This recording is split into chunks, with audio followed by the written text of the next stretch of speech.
up, everybody? This is SHARYN MACEREN.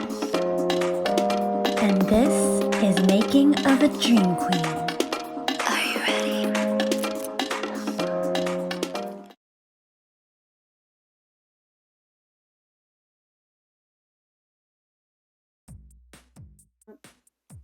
The funny thing about being a recording artist nowadays is that social media is such a huge element of what we do. So for me, I do social media best when it's super natural. Well, in the past, when I would have a release out, I would be so excited that yes, the song that I've been working on that I love, I finally get to share it with the world. And so my fans could always tell the pure energy, the pure enthusiasm, the pure excitement that I would have during those times. And that's kind of my brand. My brand is all about having fun, bringing you the best energy, bringing you the best in my best in dance music. And so that's kind of when I would want to post. When I look at my own social media kind of activity, I have been a huge fan of being on Facebook. I love being on Instagram, and with YouTube, it would be always kind of random and sporadic. And when I felt God pushing me to do this series, I feel like it's helping me to be constant here on YouTube. It's helping me to develop a new family, a new friendship, a new tribe. I feel kind of this closeness to the fans who like watch, who comment, you know, who are kind of getting involved in what I'm doing with the series, and that this is kind of like a new additional family that I'm getting to meet and connect with. So there's actually two things that I've kind of been given the idea to do. So in the last couple of weeks, I've released a weekly episode of my docuseries. So a weekly episode of Making of a Dream Queen. This is now episode 5. And I've also been given the idea to create weekly retro music videos of some of my older records. We just released our first one, I think it was last Wednesday. So the first retro video that I've released is a retro music video of my very first single, Hard to Get.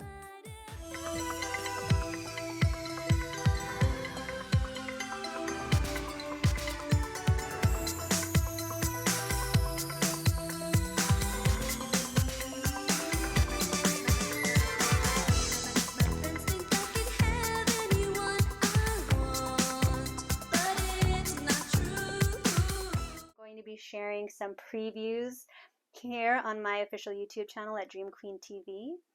So you can check for the Hard to Get retro video right now. But for the fans that want the full length, you know, the whole shebang video, I will be having them available over at my official store, Sharynland, at www.sharynland.com. And yeah, it's gonna be fun.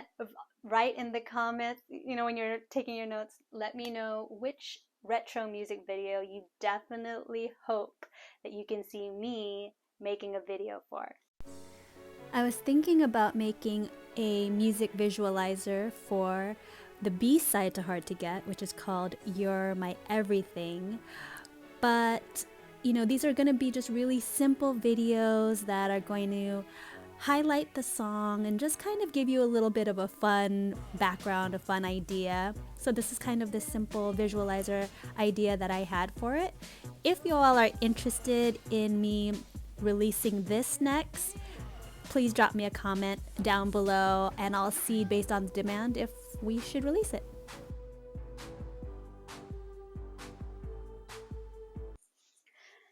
So far in Making of a Dream Queen, We've gone through a couple of the songs already through my history, starting with my very first single, Hard to Get, the S Factor.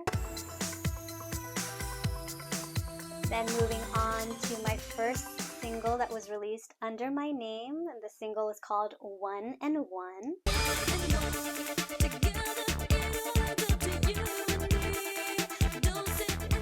Then we moved on to the B side of that maxi single, and that's called They Put Me on the Mix.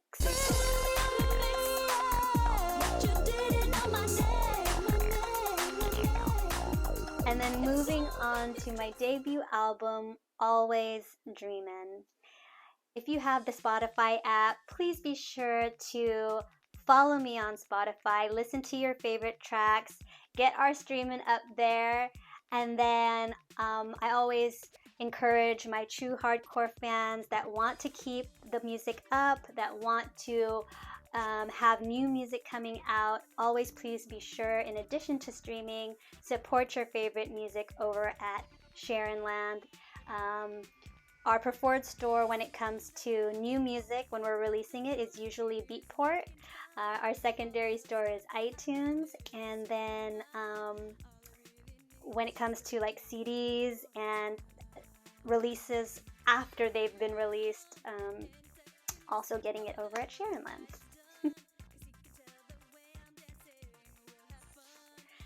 It's crazy when I think about social media when I started, when I think about social media now, it feels so different. Social media back when I was doing Always Dreamin', it felt super chill. I don't know how else to describe it, but it just had like kind of a soft vibe. And then social media now, well, I feel like social media now feels like Vegas slot machines. It's like ding ding ding ding ding. There's just so much going on, so many things to catch your attention at all times, and so yeah, having something that you really feel works for you is so important, and I really feel like this docu-series is where I want to go. Before we go any further, I first want to say, hey y'all, I see you, I love you, I appreciate you. I see you in the comments, I see the people that are sharing the videos, I see the people that are supporting the videos that we have over at SHARYNland.com, and I just want to say yes. And this is just the beginning. Every time I see your guys' support, guys and girls, it makes me want to try so much harder. When I started doing this Making of a Dream Queen series, I didn't know what I was getting myself into. I thought weekly video, yeah, no problem, I got this. You know, weekly retro music video, yeah, no problem, I got this. And then when it comes to making sure that I give you my absolute best, I feel like I have yet to give that to you. So I will make it a habit, make it a huge goal, make it just absolutely number one, that when I make each episode for you, that I give you so much fun. And so I will figure it out week after week. I will see what I need to do. I've learned a lot. I've learned a lot trying to be the entertainer that I need to be for you all on video. And I know that some days I have it better than others, but I'm working on it for you. Okay, so I am gonna do a little rundown of my first album. I realized I didn't get to share much music from my first album, so I am gonna go here and play it for you, share a couple of snippets, and tell you a little a little backstory behind each song. I definitely want to create like full length videos for each song, behind the scenes of each song, but just for right now I just kind of want to do a little rundown and kind of show you some of the songs. So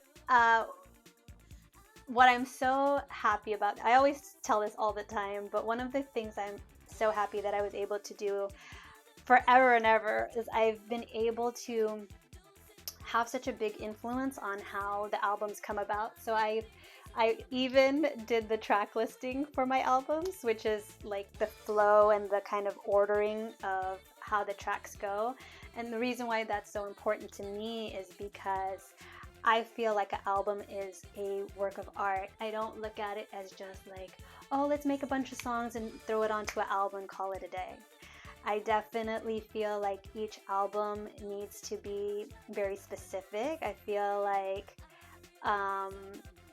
it's great when it has a reason. I just feel like there has to be a meaning for everything. And so anyways, this is my track number 1 and it's called A Little More Time.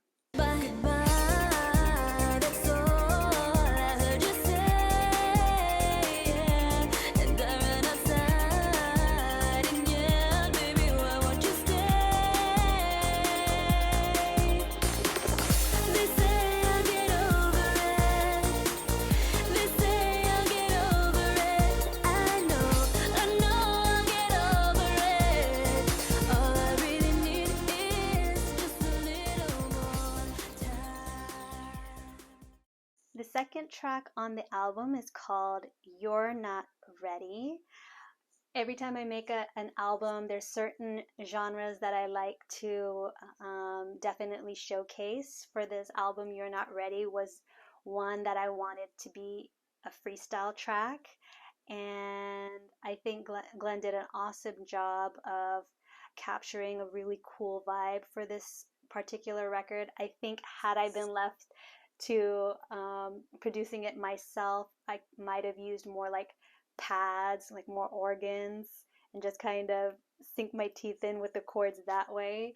But he made it pretty cool and bouncy by using these arpeggios. So that's what I noticed about what he did on that track. Never loved before, but you're, baby, you're not ready to love me the way I need you to love me, baby. You're not ready to give me all that I want, all that I need. You're not, no, not ready. No, not ready. You're not, not ready for love, not ready for me. Track 3 is called Rainbow, and it's kind of a little spicy, edgy song. I remember around that time there were, kind of some edgy songs out there at the time, and I guess I wanted to have one of my own, so that's where Rainbow comes in. Is near, I see a rainbow, I see a rainbow whenever that girl walks by. Heavenly colors, they're kissing in the sky. I see a rainbow whenever that girl walks by. Heavenly colors, they're kissing in the sky. Track 4, A Love Divine, is one of my favorite songs. It's obviously one of my favorite songs on the entire album. It's kind of like a mid-tempo ballad, and I love what it's about. I love how it feels, how it sounds, and one of my favorite bits of it all is kind of when it builds up towards the end, kind of like a bridge section, and it just gets so emotional and the vocals really get to shine, and I have so much fun with it. So yeah, I'm really, really proud of that song.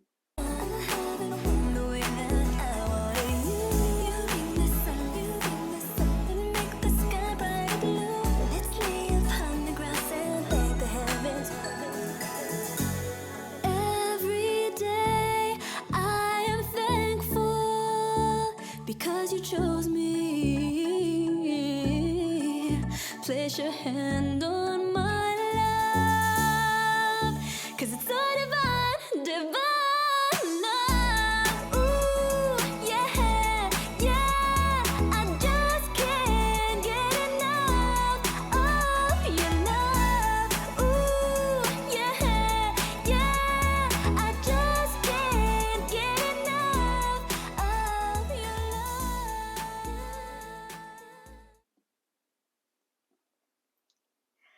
Track 5, When the Record Spins, is a song that a friend of mine had kind of challenged me to write. For some reason, I think I had a magazine with me at the time, kind of like a DJ magazine. My friend was like, why don't you try writing a song from the point of view of the record?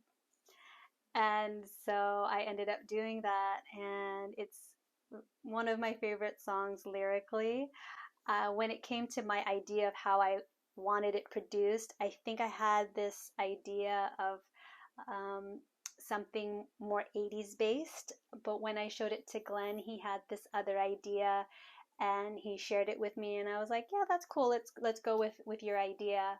And I feel like what he brought to the table when he made his production is that song. I really feel feels like a record, and it has such like this funkiness to it, and the bass is so fun. And I think because he really kind of brought a lot of himself to the song, there's like a lot that I necessarily wouldn't have brought to the table just myself. So there's a lot of Glenn in that record, and I think if you hear the production and you feel the vibe, I'd have to give a lot more credit to him for it, because he put 110% of himself into that song,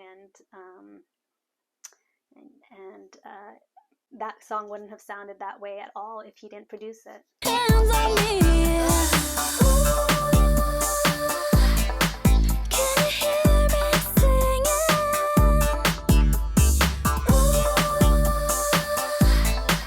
All the joy you're bringing. Yeah. When the record spins, that's when you begin to love me, baby. To love me, baby. 'Cause I move it like this, and I move it like that. It drives you crazy, baby. When the record spins around and around. Record spins around and around. Track 6, In Just One Night, I feel like I wrote that in the nighttime one day, in the nighttime, and I feel like the chorus just came to me. When I ended up showing it to Glenn, I think I ended up showing it to him the way that I usually write songs. More times than not, I write songs on the piano, so sometimes they have like this ballad, slow song vibe. Unless you can kind of really see through the vision, someone might not understand how to make it into a dance song if they knew I wanted it to be a dance song. But anyways, when I was playing it, he had this idea for the production that you end up hearing on the album. And when he showed his idea to me, I was like, yeah, that's cool. What I've noticed that Glenn did when he was working with me on the album was, I feel like he kind of tried to find different angles of music and styles to bring. And so he and I, just in songs, but also through the production, he brought so much diversity to the album. No two songs sound exactly alike, and I think that's really cool. You know, every time you think of one song, you'll go, oh, it's that song that sounds like this, and then there's another song, and oh, that song that sounds like this, and it's not like 5 to 10 songs that all have the same vibe. So when he had the idea for In Just One Night, I thought that would be cool. I could see where the market was for that. I could see the fan base that could end up appreciating that song, and in the end, it ended up being one of my top songs in the freestyle community. So I think like Hard to Get and In Just One Night are like my top two songs in the freestyle world. And so it's just kind of cool when you end up seeing which songs just seem to kind of strike a nerve with the fans. And yeah, In Just One Night is definitely one of them. In just one night, I lost everything I own. 'Cause in just one night, I pretended I was alone. Now I don't need to pretend anymore. You'll see him coming around my door. In just one night, in just one night, he realized I'm not the one. I think one of the coolest things when I see fans on social media is when I hear and see the songs in different countries. So I've, been able to see,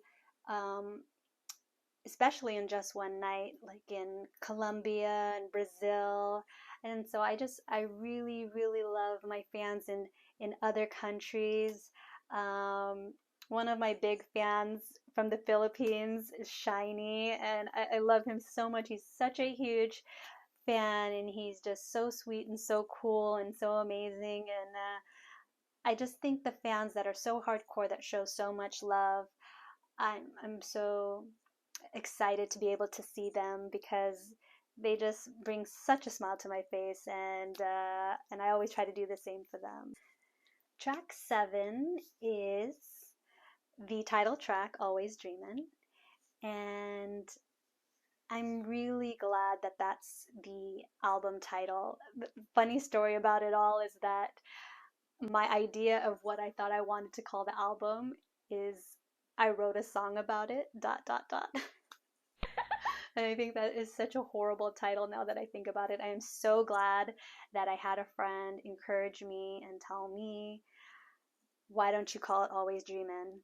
I think this particular friend knew me well enough, recognized that I'm always dreaming. I'm always dreaming about singing, whatever it is I'm passionate about. My brain just goes on overdrive, and it just made so much sense. And I think that's a big reason why dreams and being a dream queen is the biggest part of my brand, because my dreams are what have allowed me to be where I am today. And now that I'm here, my purpose is to always bring fun to my fans, to bring high energy to my fans, and most importantly, to bring them inspiration to always find their happiness and to follow their dreams. I've gotta make this happen for myself. 'Cause if it's not me, there'll be someone else. Always dreaming about you, but I'm never seeing it come true. I am always waiting for the day when I wake up and finally find you right next to me. Right next to me. Always dreaming, I'm always dreaming about you.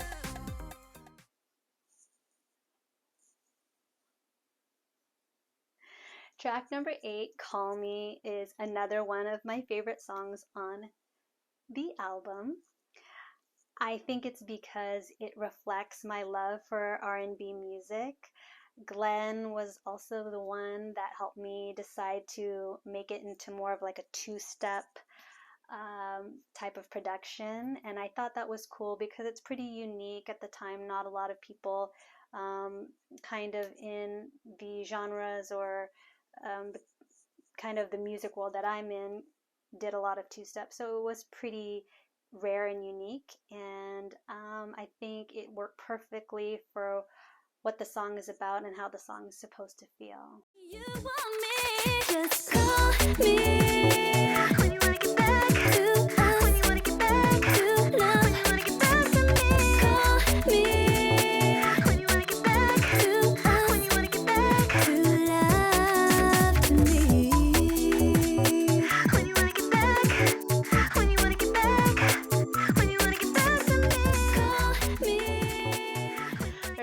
song on my first album that I kind of wrote again. It was like an edgy kind of thing, and now it's like not something that I would really promote anymore. So I don't really showcase that song, and it's also not on my brand new version of the Always Dreamin' Deluxe Edition CD. Um, but yeah, just before I used to write kind of like edgy stuff because other artists did that. So yeah. So I say this all the time. If you don't know, track number 10, New, is one of my favorite songs I've ever recorded, I've ever written. It's definitely one of my favorite songs on Always Dreamin'. And I just love everything about it. It's so fun. I love dance pop music, and it has that kind of vibe with some like little pop house elements. And yeah, I was really happy when I ended up making it. When I showed it to Glenn, I gave him the vibes that I wanted, and he took it and he ran with it, and it's just awesome. So I wanna make you feel brand new, the way you felt when I met you. I swear that's all I wanna do. Wanna make you feel brand new, as if we never touched before. Like I'm a stranger at your door. Pretend you're wanting to explore.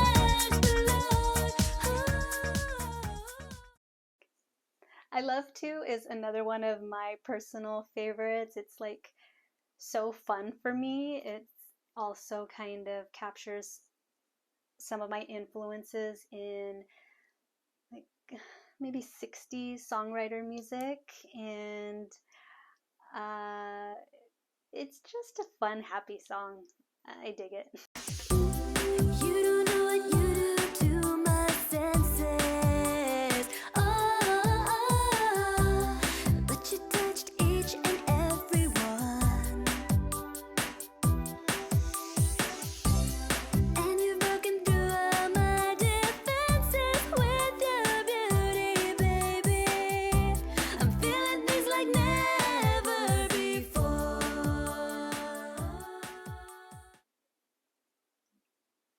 Love's High is also another one of my favorite songs. By the time I had released Always Dreamin', I had also recorded another version with Joe Granberg that's available on the Before Bedtime EP. So I have Joe's version on Before Bedtime, and then I have Glenn's version on the Always Dreamin' album. And I just love the sassiness of this song. I feel like the lyrics are fun. I feel like the music is spicy. I feel like the two versions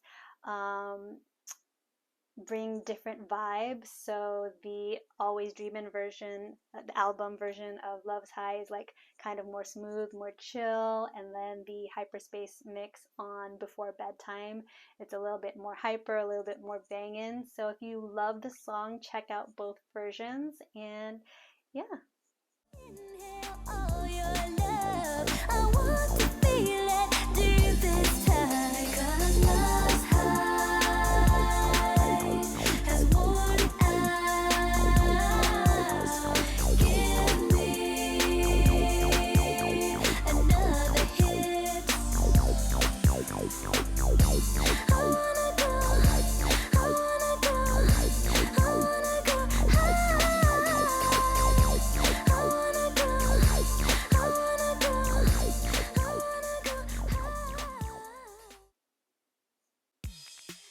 So, One and One, I showed you that on episode 3, and it was a single that I released prior to the release of the album, and I just remember feeling like that was a single. Even though I loved a lot of the other songs that I had recorded around the same time, I definitely felt like One and One had the elements of what would be a great single.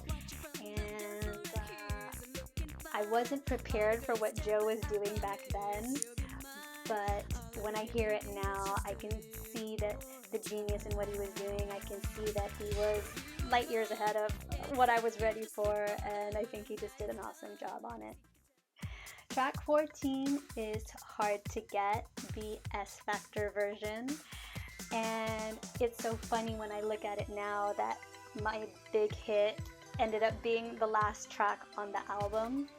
But if people have watched episode 2 of Making of the Dream Queen, you can kind of understand like my feelings about the song even at that point. And then also on top of that,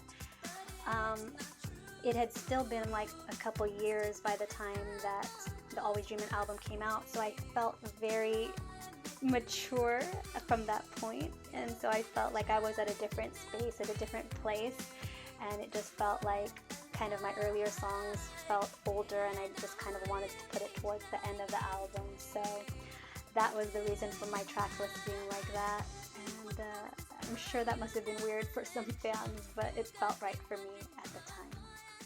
Then we have SHARYN Uncovered. We have 3 bonus tracks. SHARYN Uncovered is a kind of piano live playing medley where I kind of sing either some songs off of the album or just some kind of unreleased tracks. And I think my most fun one, because I release a SHARYN Uncovered on each album, I think the one on Always Dreamin' is the most fun because it was just ridiculous, and you can sense my real personality on there.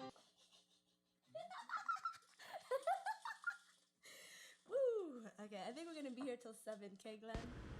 So this is episode 5, Social Media Darling, which includes our Always Dreamin' listening party. I hope you loved it. If you do and you want to support the CD, it's over at SHARYNland.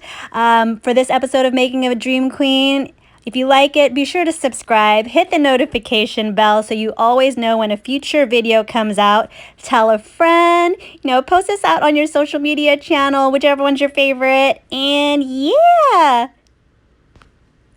But most definitely, anyone that wants to support the Always Dreamin' Deluxe CD, head on over to SHARYNland today. It's at www.sharynland.com. Bye! When I say, sorry.